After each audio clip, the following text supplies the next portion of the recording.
Hey, I'm Alex. And I'm Caitlin. And today we're brewing with recycled wastewater. Ready? Yeah. Just kidding!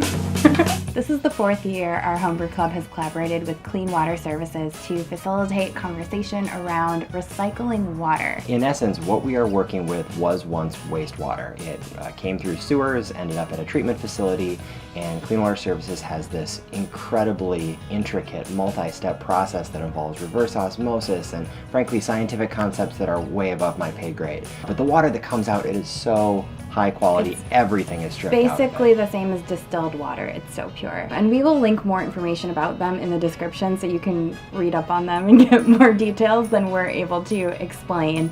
But basically how it works is they provide 40 homebrewers in our club with 10 gallons of high purity water to brew beer with.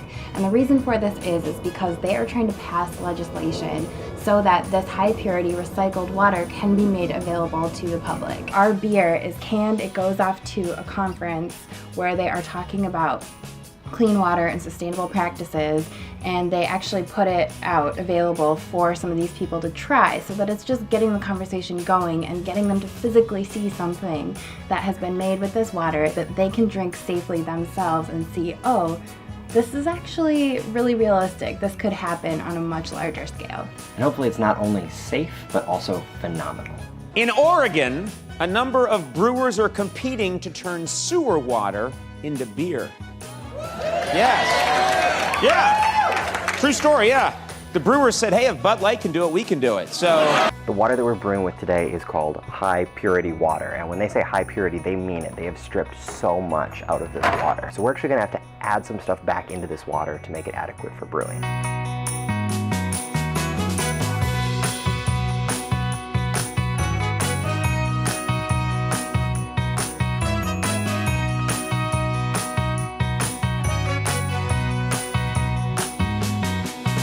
The rules for this competition are we get 10 gallons of high purity water to make beer, and Imperial Yeast is also contributing a can of yeast for each brew that is made with this high purity water. Basically what they want us to do is to make the most crisp, clean, beautiful, tastiest beer that we can to really showcase the water.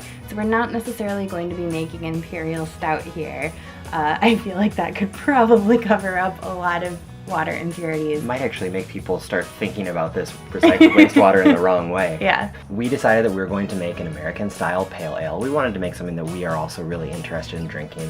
Caitlin and I are both big fans of pale ale. But we want to make it as crisp and clean and clear as we possibly can.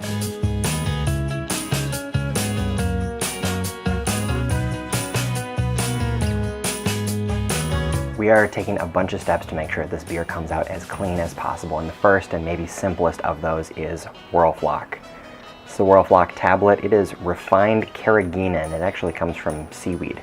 But basically what this is going to do is it's going to just glom onto different particles, proteins, and things that are in the kettle, and as we chill it, this is going to encourage those to drop out of solution. It's going to mean that there's just less sort of hazy stuff that can make it into the fermenter and therefore into the final beer. Adding the whirlfloc tablet to clear that shit up.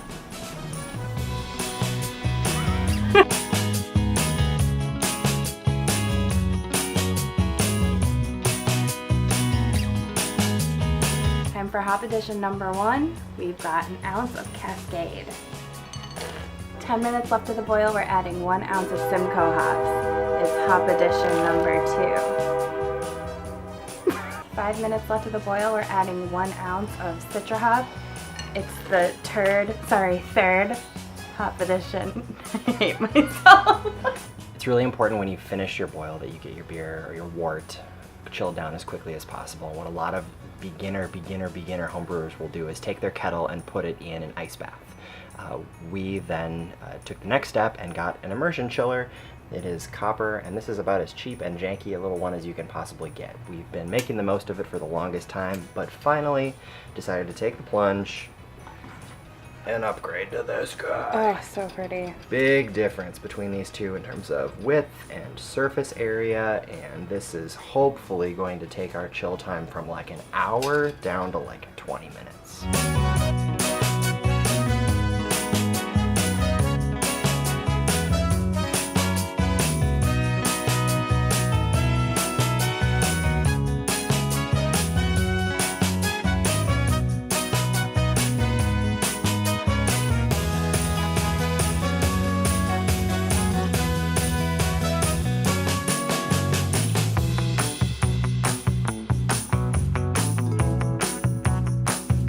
Part of trying to make this beer as clear as possible is we don't want to add any hop haze later on. A lot of times in hop forward styles like IPAs or pale ales like this one, we like to do a lot of dry hopping, but that always is going to lend a little bit of a haze. So to make up for that, we're doing a lot of essentially whirlpool hopping, where we're adding stuff as we're chilling. Here's some Azacca, a new favorite hop of ours, and here's some Mosaic, and it's going in now. Whenever you're dealing with this many hops in the kettle, there's going to be a pretty big dump of true.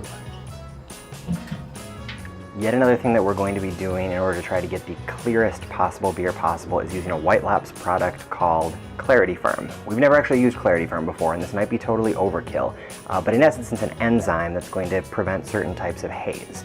We're adding it right now at the beginning of fermentation alongside yeast.